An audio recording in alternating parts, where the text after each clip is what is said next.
Magandang araw mga mag-aaral sa ikalimang baitang. Tayo po ay magbalik-aral para sa darating nating pagsusulit, ang achievement test para sa Araling Panlipunan 5. Mga mag-aaral, makinig ng mabuti dahil lahat ng babanggitin ni teacher ay lalabas. Atin na pong simulan. Una, Apolinario de la Cruz. Siya ay kilala sa bansag na Hermano Puli.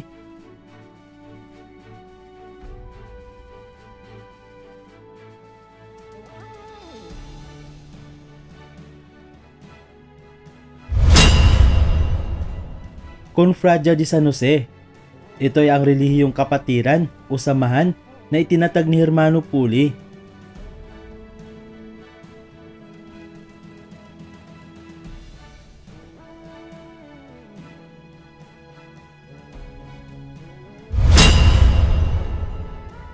Antonio de Morga. Siya ang namuno sa unang pagsalakay ng mga Dutch sa Pilipinas noong Nobyembre 14, 1600.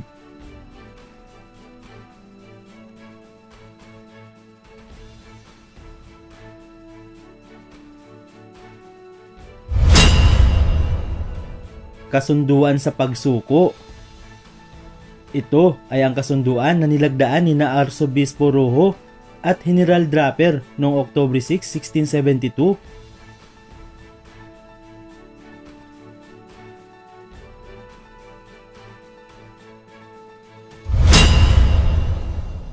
Setyembre 23.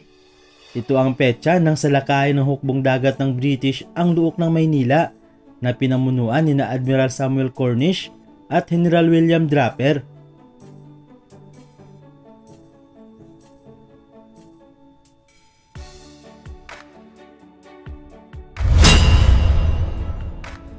Obras Pia. Ito ay isang uri ng bangko noon na nagpapautang sa mga mangangalakal na walang sapat na puhunan sa kanilang panindang ipinagbibili sa Mexico.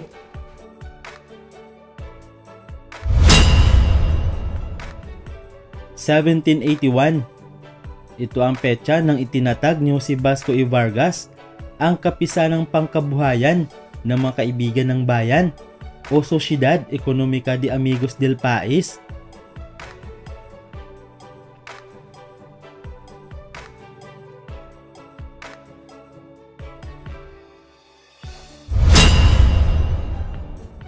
(600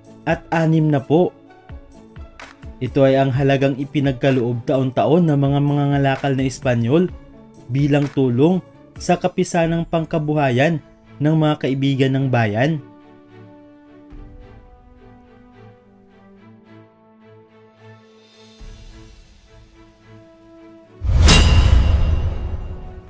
Monopolyo ng tabako. Ang programang ito ay ang pagtatanim, pag-aani at pangangalakal ng tabako na nasa mahigpit na pangangalaga at kontrol ng pamahalang Espanya.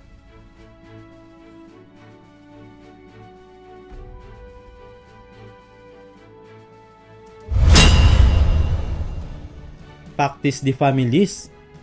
Ito ay ang kasunduang nilagdaan sa Versailles noong Agosto 25, 1761 na nagsasaad na tutulungan ng hari ng Espanya ang hari ng Pransya sakaling magkaroon ng digmaan ang Pransya at Inglaterra.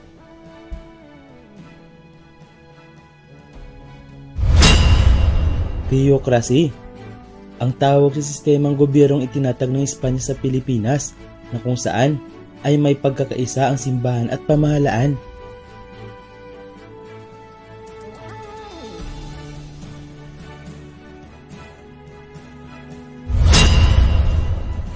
Agustino.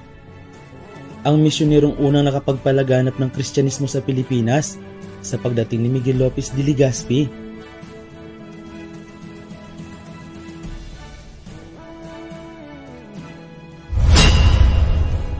Franciscano. Sila ang mga misyonero na nakarating sa Pilipinas noong 1577.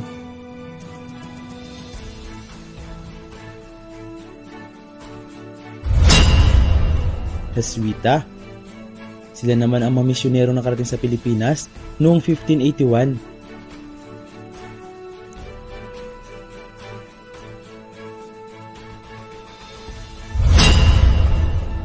Dominicano. Ang misyonero nakarating sa Pilipinas noong 1587.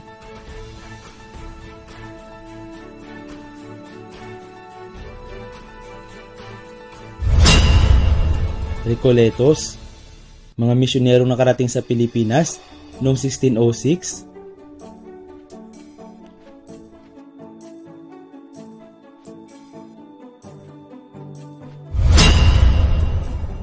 Benedictino. Ang misyonero na nakarating sa Pilipinas noong 1895.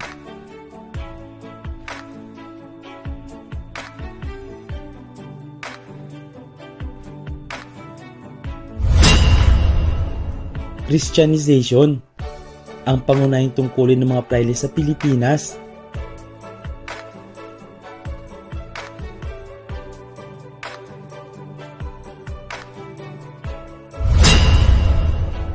Regular. Ang tawag sa mga paring Espanyol sa Pilipinas.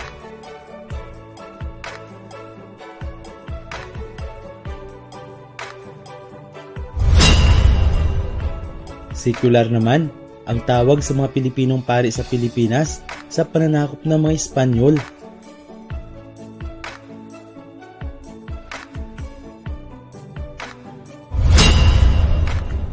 Kolehiyo ng Santo Rosario. Ito ay kilala ngayon sa Universidad ng Santo Tomas na ipinatayo ng mga Dominikano noong 1611.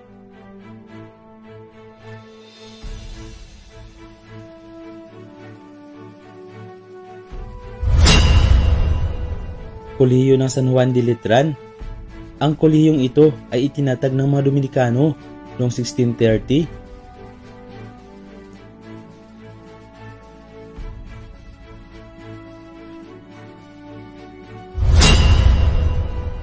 Kolehiyo ng San Ignacio. Ang kolehiyong ito ay itinatag ng mga misyonero noong 1589.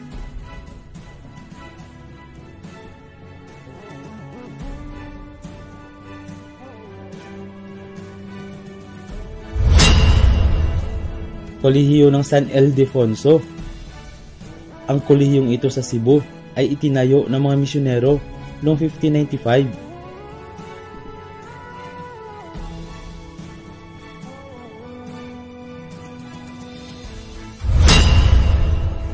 Ateneo de Manila. Ang paaralang ito noon ay kilala sa tawag na Eskwela de Pia o Eskwela ng Karita na itinatag ng mga misyonerong Hiswita.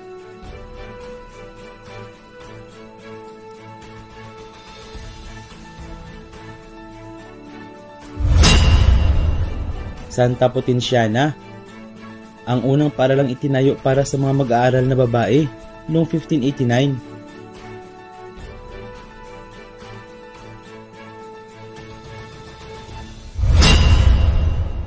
Colegio de Santa Isabel. Ang paaralang ito ay itinatag ng mga misyonero noong 1632.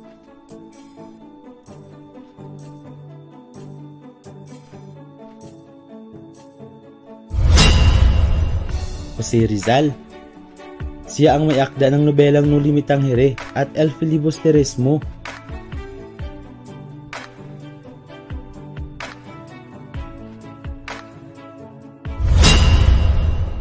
Marcelo H. del Pilar. Siya ang may akda ng La Soberania Monacal in Filipinas.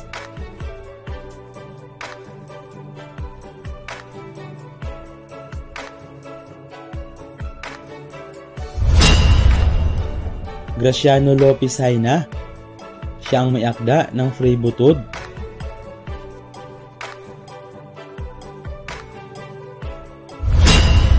Kolonyalismo.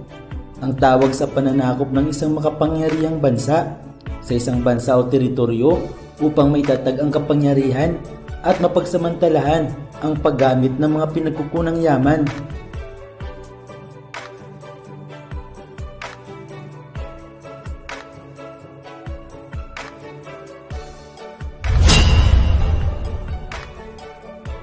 Superior.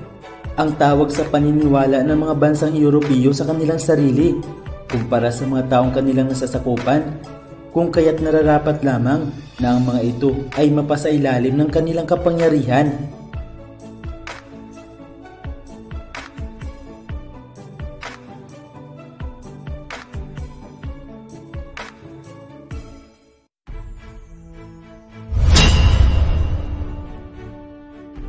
Prince Henry the Navigator. Siya ay naiugnay sa mga naunang paglalayag at paggalugad at isang scholar na magaling sa pag-aaral ng heograpiya at astronomiya.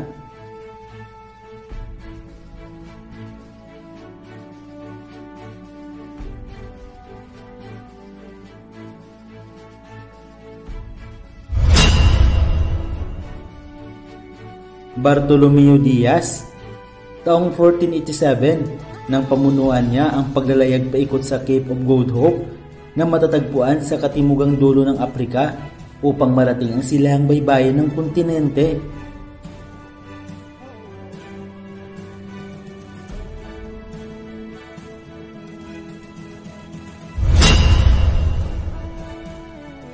Vasco da Gama. Siya ang namuno sa paglalayag taong 1498 sa may baybayin ng Aprika hanggang maabot ang India.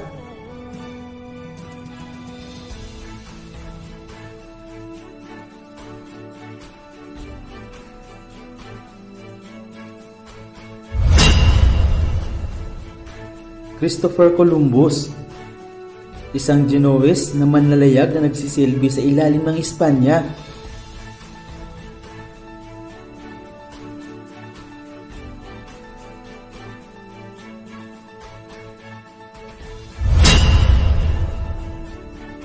Amerigo Vespucci, isang Italianong manlalayag na nagsisilbi sa Portugal, ang nakiisa sa iba't ibang ekspedisyon ng bansa.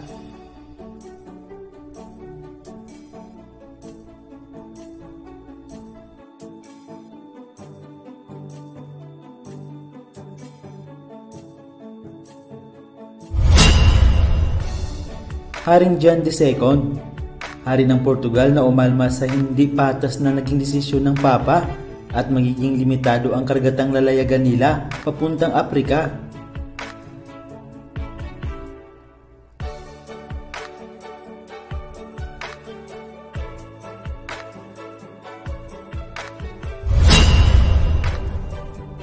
Treaty of Tordesillas, isang treaty na nilagdaan noong Hunyo 7, 1494.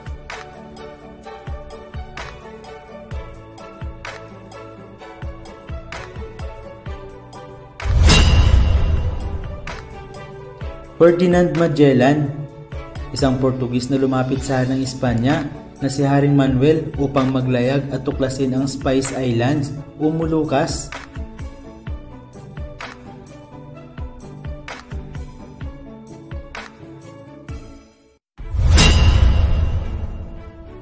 April 27, 1521, napatay si Ferdinand Magellan.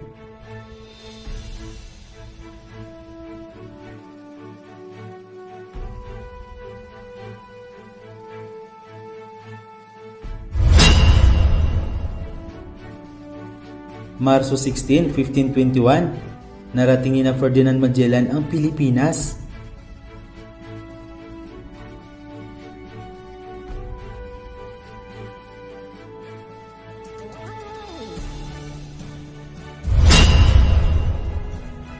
Marso 6, 1521 naman, narating ni Ferdinand Magellan ang isla ng Guam, kung saan ay nakakuha sila ng mga pagkain.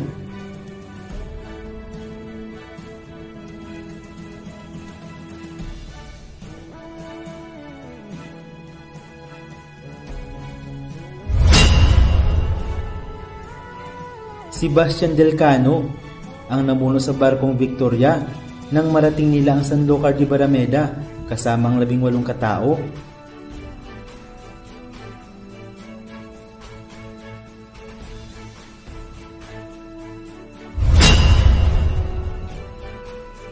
Marso 16, 1521, narating ni Ferdinand Magellan ang isla ng Humonhon.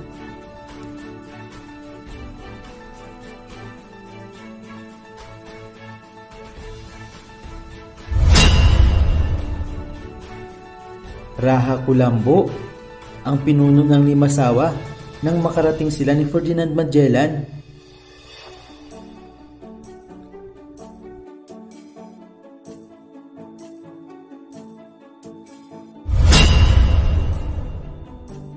Kasi-kasi, ang tawag sa tanda ng pagkikipagkaibigan ni Raha Colombo at Ferdinand Magellan.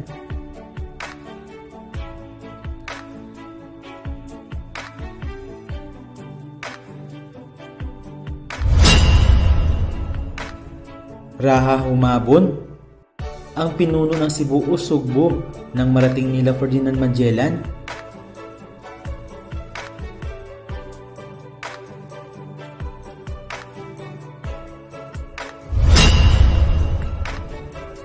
Santo Niño, ang ibinigay ni Ferdinand Magellan sa asawa ni Raha Humabon na isang imahe.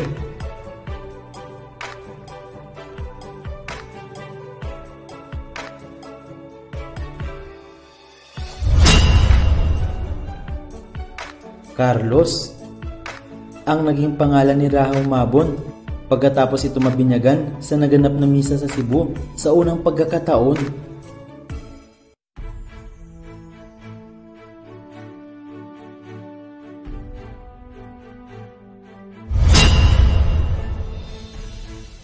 Ang reduction ay nanggaling sa salitang reducer, nang ibig sabihin ay baguhin, bawasan, limitahan, at bumalik sa dating kaayusan.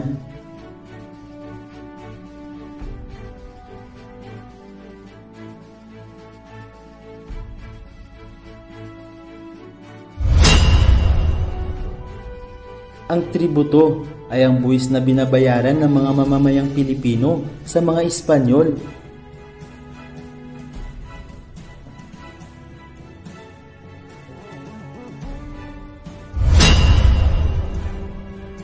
Ang polo serbisyo naman ay isang sistemang ipinatupad ng pamalang Espanyol na kung saan ang mga kalalakiang edad 16 hanggang 60 ay sa pilitang magtrabaho sa construction ng 40 araw.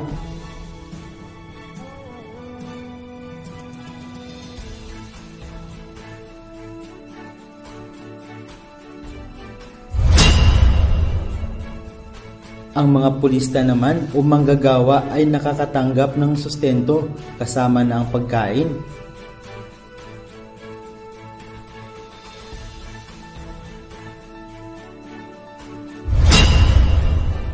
Maharlika, ang tawag sa pinakamatas na antas ng tao sa lipunan noong unang panahon.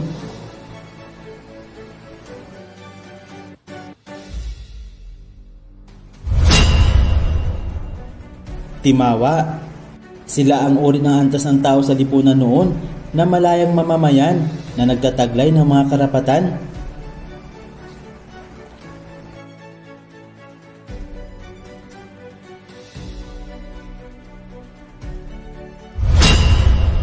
Alipin, ang tawag sa pinakamababang uri ng antas ng tao sa lipunan noong unang panahon.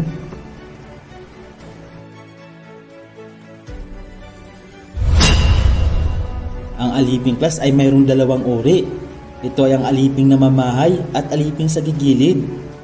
Atin muna alamin kung ano ang ibig sabihin ng aliping na mamahay. Ang aliping na mamahay tawag sa uri ng alipin na hindi naninirahan sa kanyang Panginoon.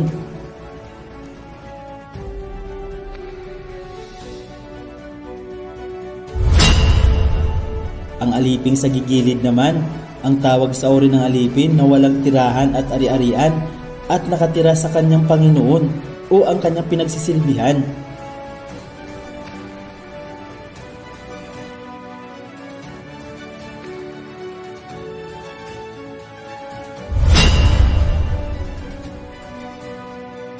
Pangkapulo ang kalakalan, ang tawag sa pagpapalitan ng kalakal sa pagitan ng mga barangay at pulo.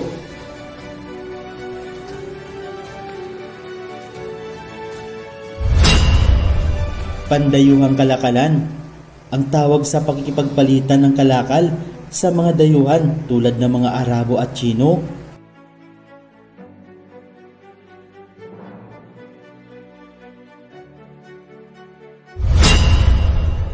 Atin naman alaming class, ang dakilang may kapal ng sinaunang Pilipino.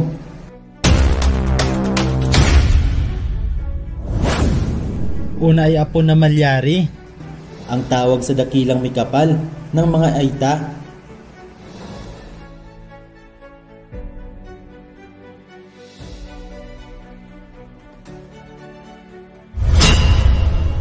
Bathala naman, ang tawag sa dakilang may kapal ng mga Tagalog.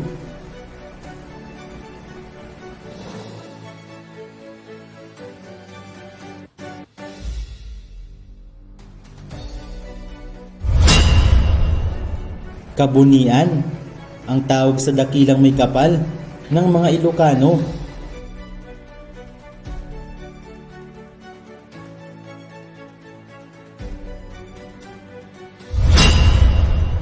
Gugurang naman, ang tawag sa dakilang may kapal ng mga Bicolano.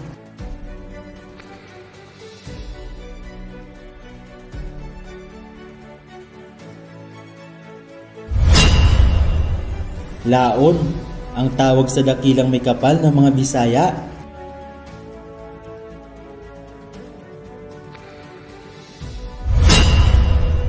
Atin naman alaming class, ang mga ori ng Diyos ng mga sinaunang Pilipino.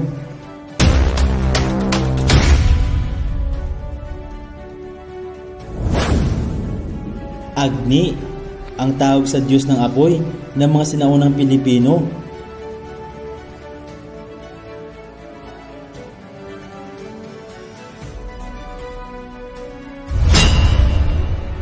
Balangaw naman, ang tawag sa Diyos ng bahaghari ng mga sinaunang Pilipino.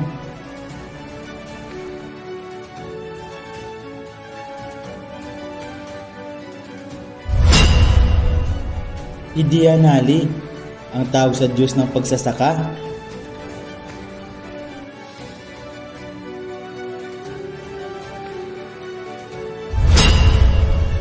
Lalahon, ang tawag sa Diyos ng pag-aani ng mga sinaunang Pilipino.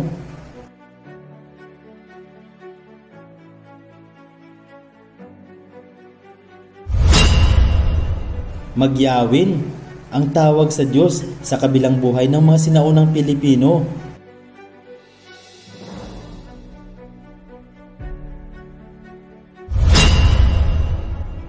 Mandarangan naman, ang tawag sa Diyos ng digmaan ng mga sinaunang Pilipino.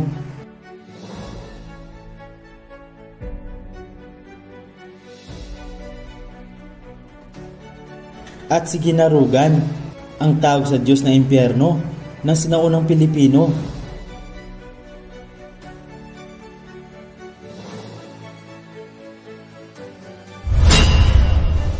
Atin naman alaming class, ang 5 pillars of truth ng mga Muslim.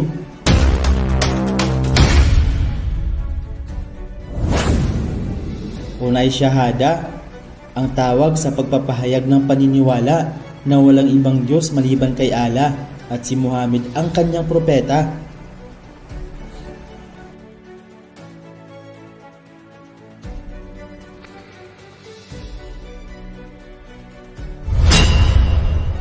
Salat, ang tawag sa pagdarasal ng mga Muslim 5 beses maghapon.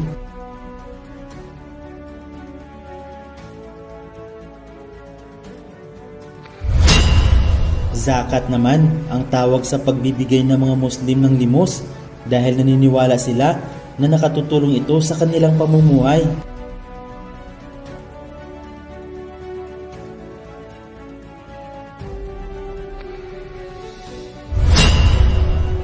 Ramadan, ang tawag sa banal na pagdiriwang ng mga Muslim upang alalahanin ang pagbibigay ng banal na Quran ni Allah kay Propetang Muhammad.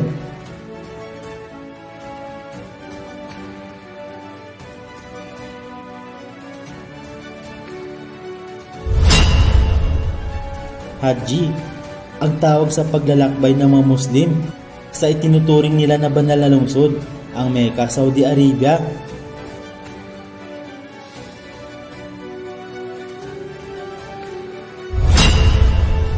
Prime Meridian, ito ay guhit longitud na humahati sa silang hating globo na may sukat na 0 degree.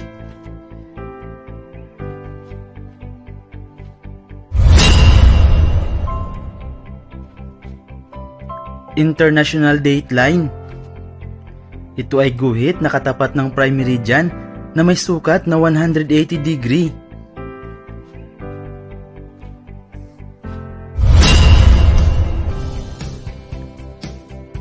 Longitude, ito ay mga patayong guhit na nagmula sa pulong Hilaga at pulong Timog.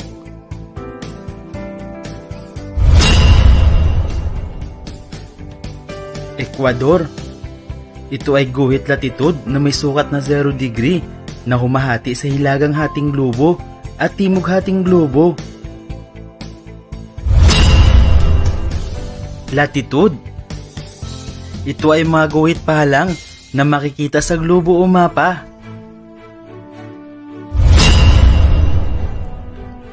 Arctic Circle. Isang espesyal na guhit sa globo o mapa na may sukat na 66.5 degree hilagang latitude.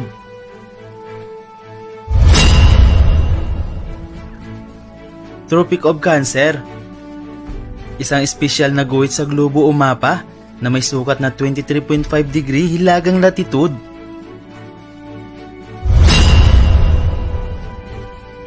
Antarctic Circle. Ito ay isang espesyal na guhit sa globo o mapa na may sukat na 66.5 degree timog latitude. Tropic of Capricorn. Isang espesyal na guhit sa globo o mapa na may sukat na 23.5 degree timog latitude. Archipelago. Ang tawag sa bansang Pilipinas dahil sa hiwa-hiwalay ng mga pulo nito.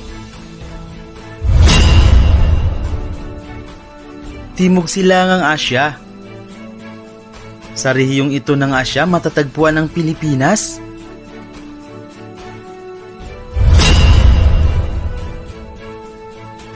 Unang uri. Uri ng klima sa Pilipinas na may dalawang tiyak na panahon. Tuyo mula Nobyembre hanggang Abril at basa sa natitirang bahagi ng taon. Maulan mula Enero hanggang Setyembre.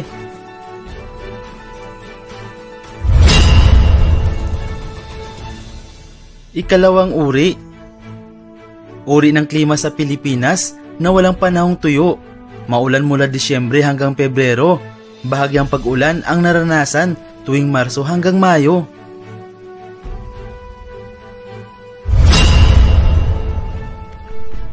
Ikatlong uri. Uri ng klima sa Pilipinas na walang tiyak na maulang panahon. Nakararanas ng tuyong panahon na tumatagal ng 3 buwan. Ito ay mula Disyembre hanggang Pebrero o Marso hanggang Mayo.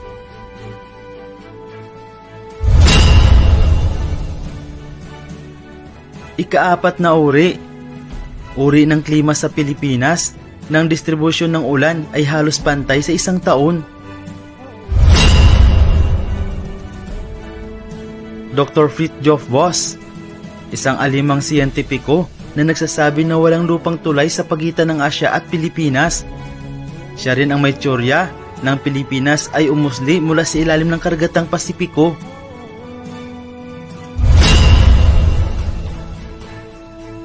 Dr. Bailey Willis, ang may teorya na nagsasabi na nabuo ang kapuluan ng Pilipinas sa pamamagitan ng bulkanismo o pagputok ng mga bulkan.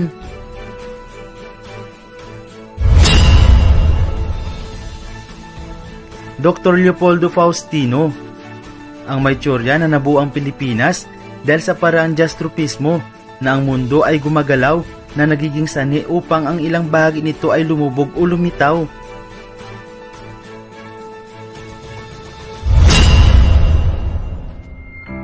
Henry Otley Beyer, isang Amerikanong antropologo na nagsasabi na ang mga unang tao sa Pilipinas ay nakarating sa pamamagitan ng pangkatang migrasyon.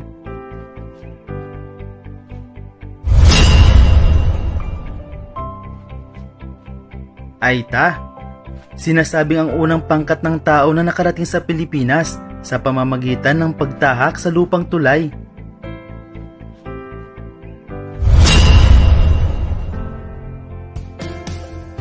Indones, ang ikalawang pangkat ng tao na nakarating sa Pilipinas sa pamamagitan ng paglalayag.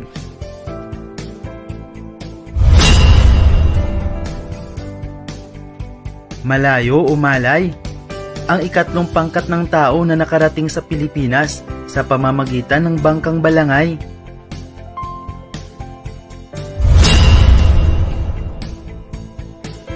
Dr. Robert Fox, isang Amerikanong antropologo na nakatuklas ng bungo ng tao sa kuweba ng Tabon sa Palawan.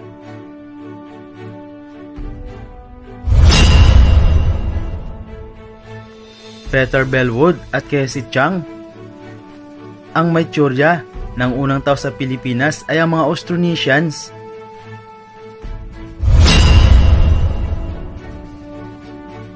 Felipe Landao Cano, isang propesor ng antropolohiya sa Universidad ng Pilipinas na nagsasabi ng unang kultura ng mga Pilipino ay nabuo sa sariling sikap ng ating mga ninuno at hindi nanggaling sa ibang lugar.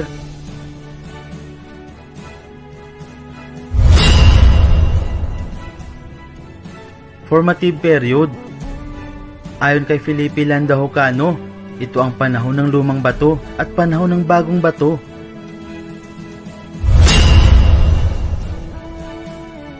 Incipient period. Ito ang panahon ng pagkakaroon ng palitan sa paggawa ng kasangkapan, ayon kay Felipe Landao Cano.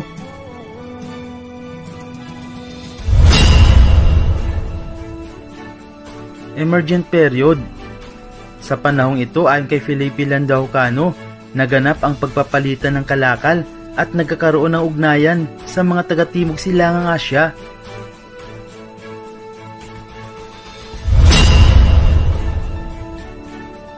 Balangay. Dito hinango ang salitang barangay.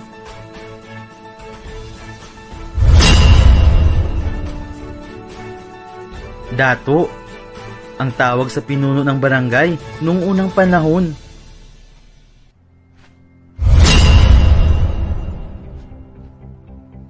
Tatlumpu hanggang 100 na pamilya. Ang bilang ng pamilya sa bawat barangay noong unang panahon.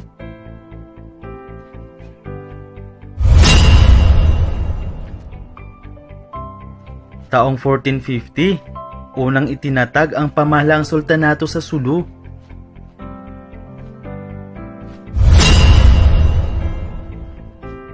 Abu Bakar, ang nagtatag ng unang pamahalang sultanato sa Sulu.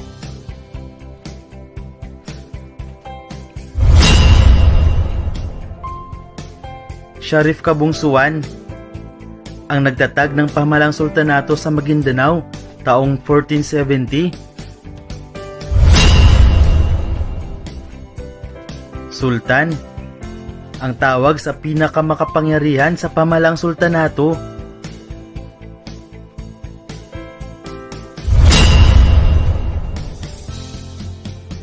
Quran, ang tawag sa banal na aklat ng mga Muslim.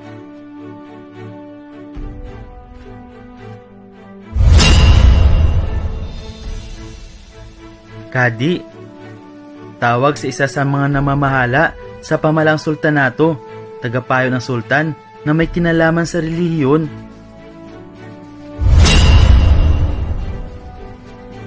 Roma Bichara, ang nagpapasya sa mga batas tungkol sa pananalapi, pangangalakal at pananampalataya.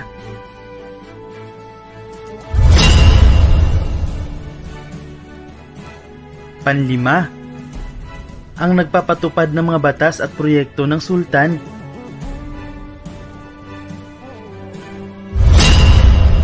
Karilyo, ang tawag sa isang sinisinihan kung saan ang taw-tauhan ay yari sa karton o pinapagalaw ng taong nagpapalabas.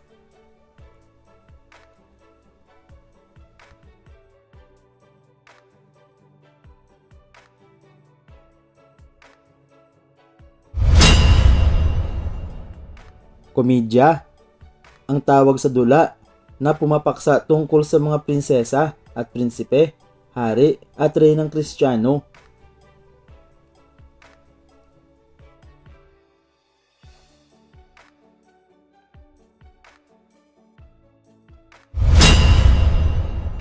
Moro-moro, ang tawag sa dula tungkol sa labanan ng mga Moro at Kristiyano.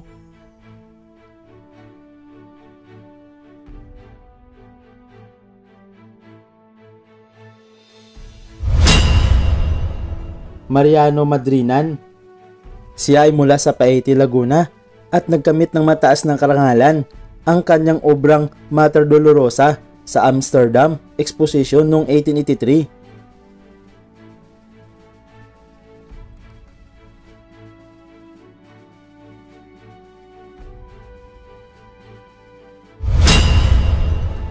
Damian Domingo, ang nagtatag ng unang paaralan at nagpipinta at naging kilala bilang Academy of Fine Arts. Siya ay isang mistiso at unang nakilala sa larangan ng pagpipinta at kinilala bilang ama ng pinturang Pilipino.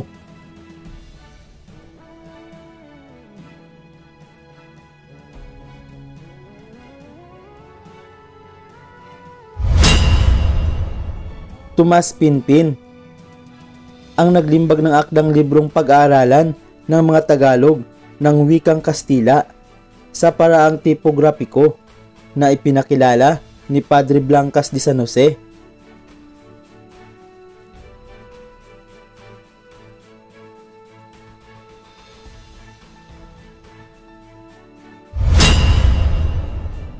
Juan de Vera, ang naglimbag ng doktrina Kristiyana sa wikang Tagalog.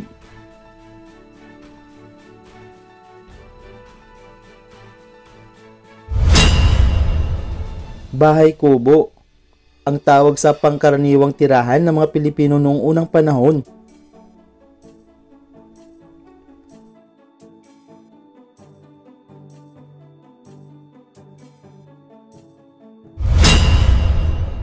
Banyo, ang tawag sa paliguan ng bahay na bato noong panahon ng mga Espanyol.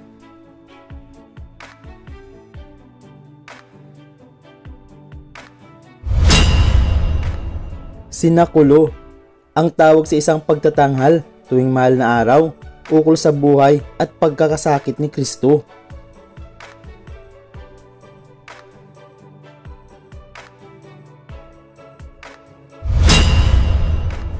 Awit, ito ay may 12 pantig bawat linya at ito ay pumapaksa sa buhay ng isang bayani at inaawit ng mabagal.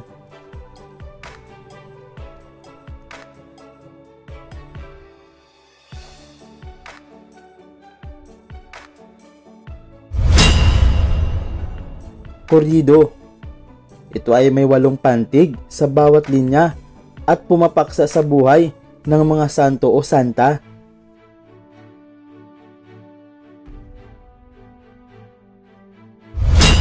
Kasama, ang tawag sa mga inuupahang tao ng mga inkilino upang magsaka sa bukirin.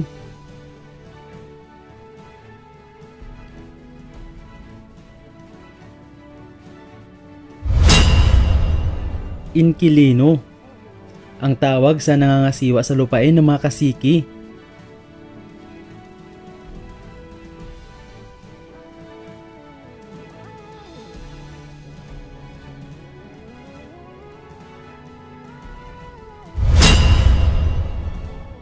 Kasiki naman, ang tawag sa nagmamay-ari ng malalawak na lupain noong panahon ng mga Espanyol.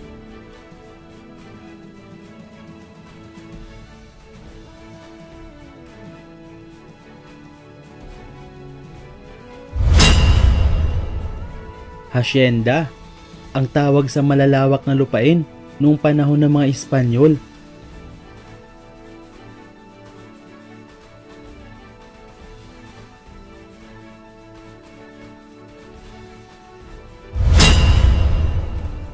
Sistemang bandala. Sa sistemang ito, ang bawat lalawigan o bayan ay may takdang dami ng produkto na dapat ipagbili sa pamahalaan.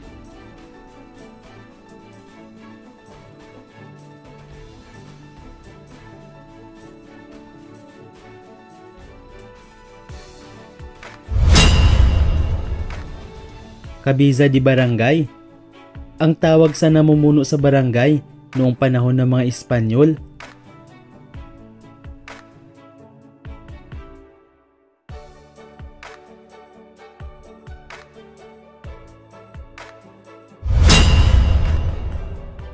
Barangay, ang tawag sa pinakamaliit na unit ng pamahalaan noong panahon ng mga Espanyol.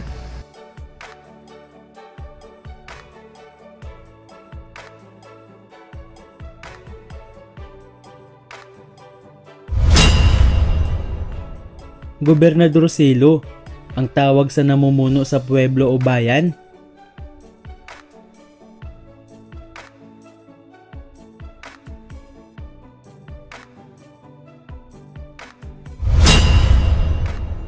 Gobernador General, ang tawag sa kinatawan ng hari na pinakamataas at pinakamakapangyarihang opisyal sa kolonya noong panahon ng Espanyol.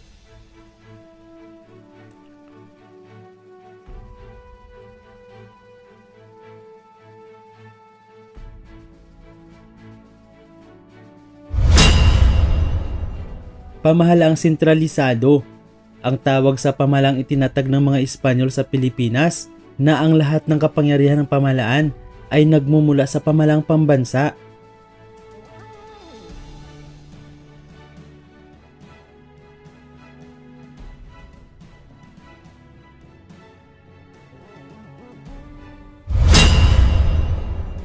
Encomendero, ang tawag sa namumuno sa bawat enkomienda.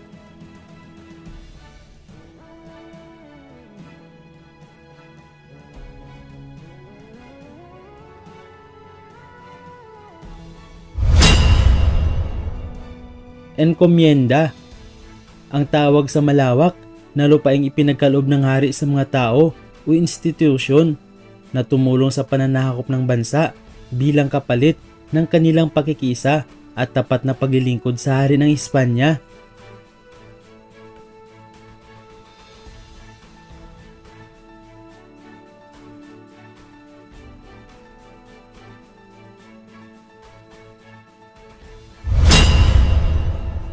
Reduction, ang tawag sa pagsama-sama ng mamamayan sa isang lugar upang madali ang pamamahala at pagsubaybay ng mga Espanyol sa kanilang nasasakupan.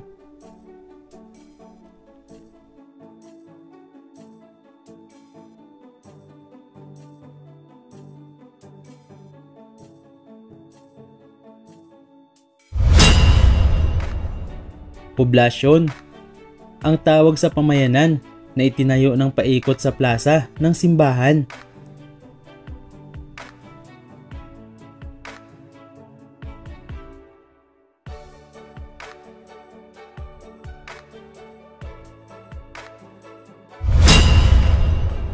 Relihiyon, ito ang ginamit ng mga Espanyol sa paghubog ng kaisipan ng mga katutubo upang sila ay madaling mapasunod.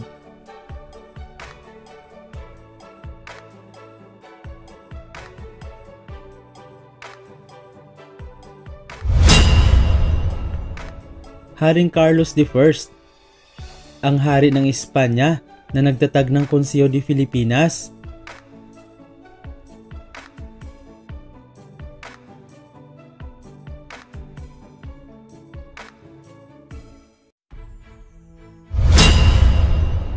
Consejo de Filipinas, ito ay tinatag ni Haring Carlos I ng Espanya sa kagustuhang matulungan niya ang Pilipinas, kaya itinatag niya ang konsehong ito. Ang opisyal na kinatawan ng hari ang tagapagpatupad ng mga batas sa kolonya.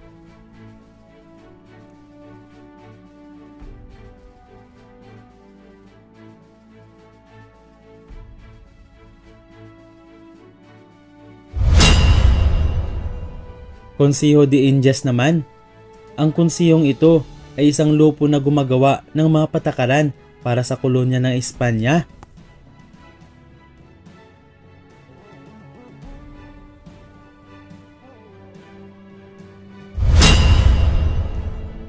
Complaints, ito ay karapatang tanggihan ang pagpapatupad ng isang kautusan o batas ng hari kung inaakala niyang ito ay hindi makabubuti sa kolonya.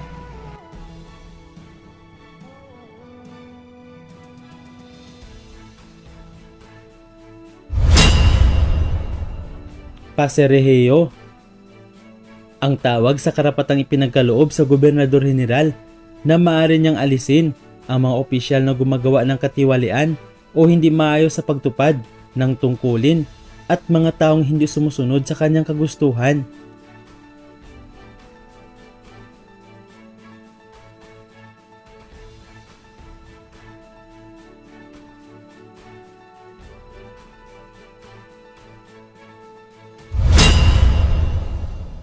Royal Audiencia, ang tawag sa pinakamataas na hukuman sa kolonya nung panahon ng mga Espanyol.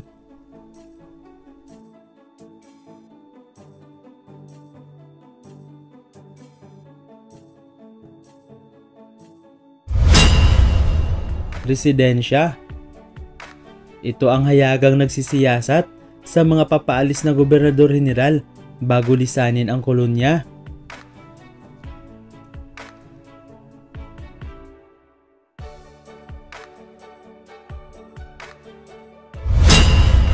Visitador General, ang tawag sa palihim na ipinadala ng hari ng Espanya o kaya ng Viceroy ng Mexico upang magsiyasat ng lihim sa mga ginagawa o kaya sa mga reklamo laban sa sinumang opisyal.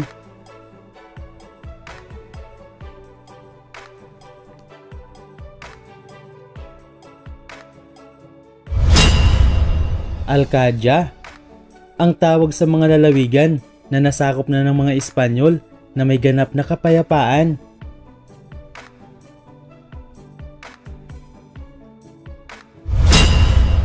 Corregimiento, ang tawag sa mga lalawigan na hindi pa ganap ang kapayapaan dahil may ilan pang mga katutubong sumasalungat sa pananakop ng mga Espanyol.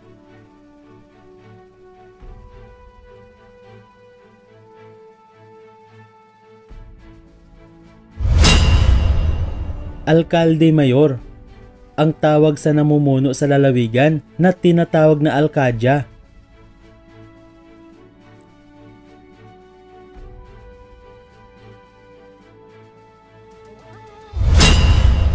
Indulto de Comercio, ang tawag sa karapatan ng alkalde mayor na maningil ng buwis mula sa mga mamamayan na kanilang nasasakupan at makipagkalakalan.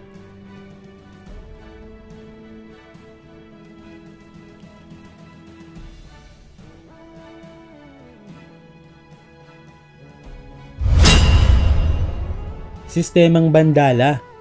Sa sistemang ito, maaaring idikta ng alkalde mayor ang gusto niyang presyo sa mga kalakal ng kanyang lalawigan.